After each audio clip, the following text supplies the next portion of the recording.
Well, it's a Big B Christmas. I can't wait to taste that Big B beer and I'll write a review. I tell all my friends, tell them that the time is here.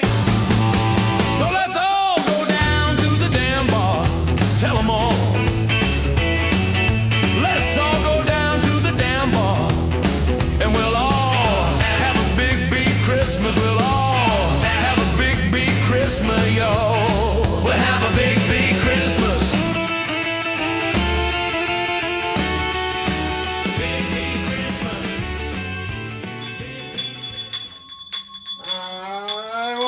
Hippopotamus for Christmas. Only a hippopotamus will do. Wow. Welcome back to the damn bar for another Big B beer review. All right, here we are, day 14 of the 2025 Texas Tea Beer Advent Calendar. It's going by so fast. I love this time of year, and I think because I love it so much, it just flies by. And it's made even special this year because of the hand-picked Texas Tea Advent Calendar. All right.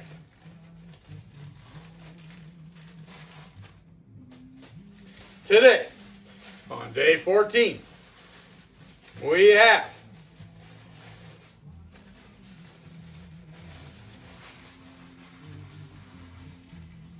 a beer with a sticky note on it. Crazy Stallion. The original Crazy Stallion classic lager from the Hornell Brewing Company in La Crosse, Wisconsin. By special agreement from Latrobe, Pennsylvania. Okay. Coming in at 5.9% ABV, according to the sticky note. It doesn't say on the can. Damn it. And I'm guessing she had to find it on Beer Advocate. And I don't know how accurate Beer Advocate is. I'm guessing she did her homework, and Texas Tea did. I'm sure the website didn't list it either. I've seen this beer before. Handcrafted, American made. Let's see. Not really a date that I see on it. I think that's a date. February 20th, 2025. The 5 looks like it could be a 6. Crazy Stallion. I've seen this before. So the Latrobe Brewing Company is the one that makes Rolling Rock. And the Hornell Brewing Company is the one that's been making all those hard Arizona iced teas and things like that, the Hornell. So, interesting. Fascinating. As a matter of fact, I think they're all owned by, or, in collaboration with what's called City Brewing Company. And that's out of somewhere up there in Wisconsin, I think. I think it's La Crosse, as a matter of fact. Huh.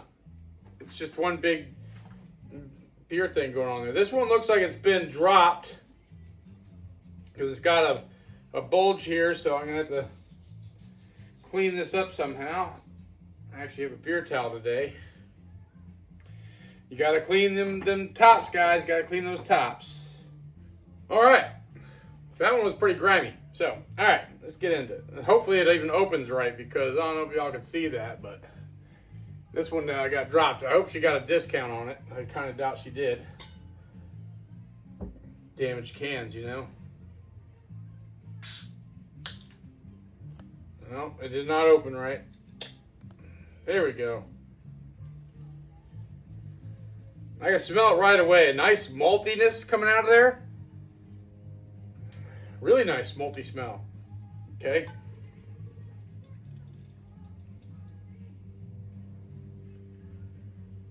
Wow, not what I was expecting to see. Very light, but very cloudy. Fascinating. It's very malty and bready. I know I've been saying that a lot this calendar, but man, it does have a really bready smell. All right, very dry. It's a very dry, spongy foam for the head. You get a nip of the head.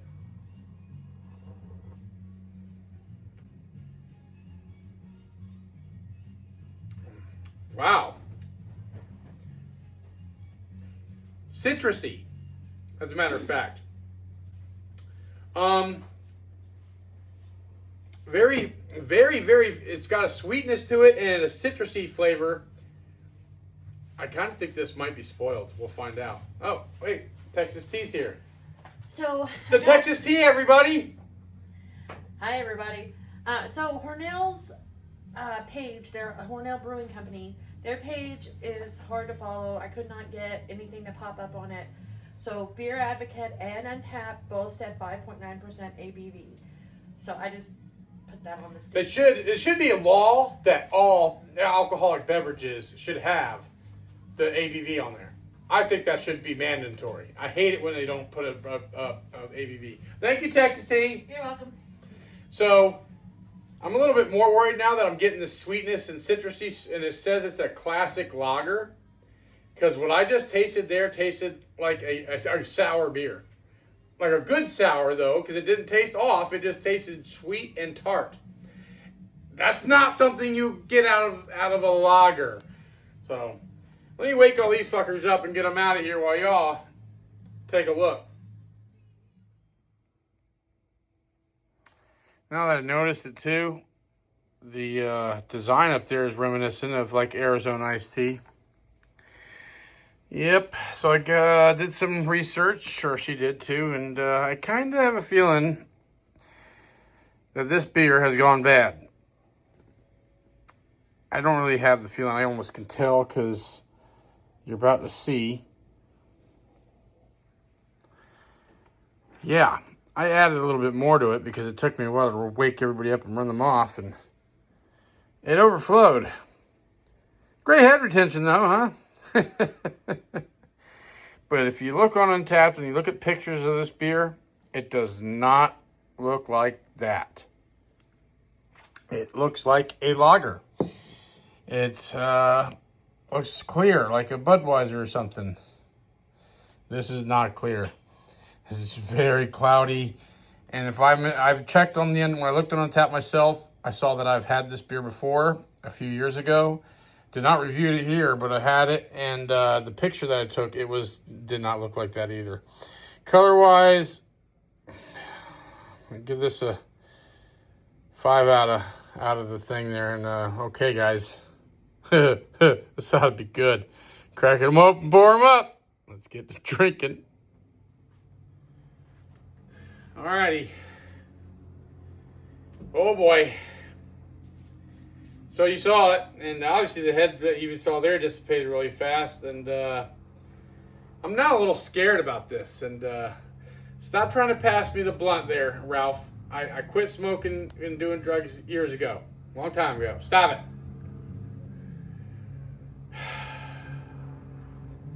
Let me freshen it up a bit, get my towel ready. I poured it in there fast earlier and it overflowed. I'm a little worried about this, guys. Thanks for flying overhead, buddy.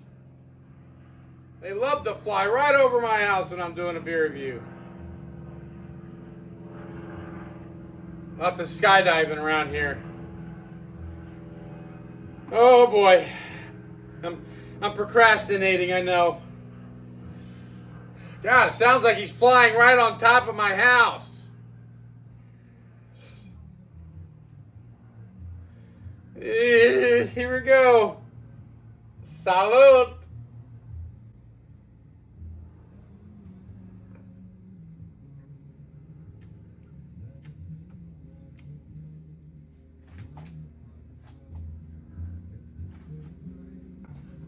Yeah.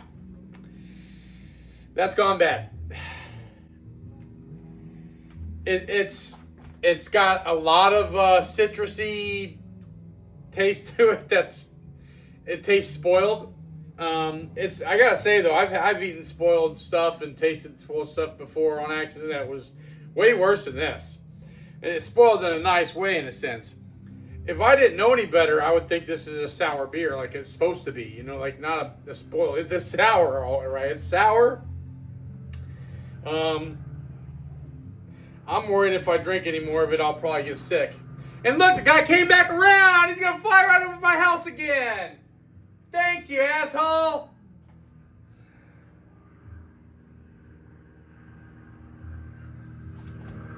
But for the sake of this video, I'm going to give it one more sip.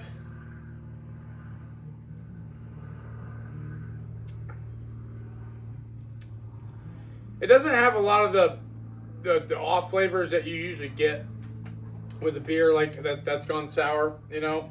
But they're there. It doesn't have like that banana taste or that bubblegum taste.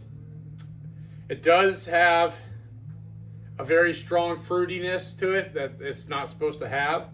This is supposed to taste like a PBR, you know, or any kind of a basic lager, and this is far from it. Now, if this was a regular sour, I'd drink the heck out of it, but it would, you know, it'd be nice. But the aftertaste I'm getting is where you could tell it's spoiled too. At first, it's fruity and sweet and stuff, which it's not supposed to be. And then the aftertaste kind of has like a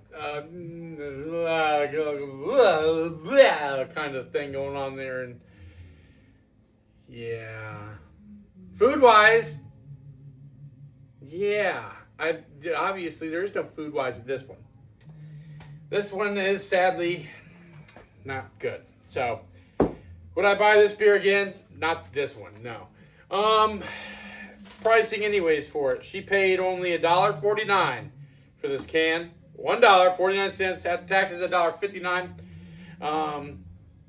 And when I looked at the picture I took of this on Untapped, it had the price on the can, $1.25. Basically, you can get a 4-pack of them for about $5.87. I'll put any information up here next to me. About $1.47 a pint. That's that's 9 cents an ounce.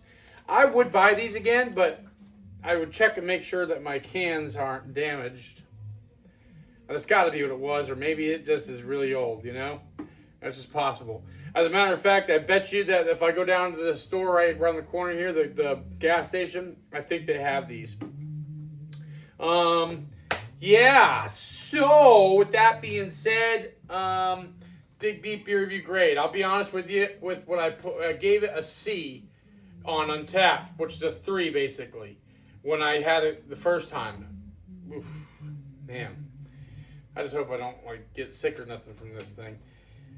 Obviously, this one, memory bells, 5 bad memory bells. Bad. Craveability, surprisingly, 3 out of 10 because of that initial fruitiness. I'll even say 4 out of 10. But Big B Beer Review grade, this is an F minus. F minus. F minus. I don't think I've ever given that grade before, but I'm grading this particular beer that's in this glass here. You know, this one. And that doesn't count for all of them, but this one here, obviously, I'm not even going to finish it. I'm not going to even drink any more. And this is a first for Big B Beer Reviews. I don't think y'all have ever seen me not finish a beer and declare that I'm going to pour it out. But this is happening right now. This beer is going down the drain. I'm not going to risk getting sick, so. Have y'all ever had that happen to you? Have you ever had a beer that you know gone bad? I'm sure you've had. You know, I've seen this happen. Like I said before, with cans like Budweiser or Rio, stuff like that. It's very rare, but when it does happen, it actually turns out worse than this. You know, you could tell it stinks bad, and this one actually was surprisingly scary good in a sense with the sour. But yeah, knowing that it's bad, I'm not proceeding with that. So let me know in the comments below, what bad beer events have you had? What have you ever come across spoiled events, spoiled beers? And you know what? Stay tuned too, because I have a beer that's over 30-something years old that I'm going to be opening up and trying probably coming up next year. You don't want to miss that. So I hope you all have enjoyed watching this more than I've enjoyed drinking it. If so, hit that thumbs up button. Remember to like and share with all your friends. And God, they just keep flying overhead, don't they? Don't miss out. Today's only day 14. They all can't be winners, so stay tuned. Make sure you subscribe. It's completely free, and that way you'll even know next year when I post that video for the 35-year-old beer. It might even be older than that. But I'm always doing beer reviews and blind taste challenges and all that stuff. So I hope to see y'all here tomorrow. Yeah, this is rough. Till tomorrow, salut, happy days, and Merry Christmas.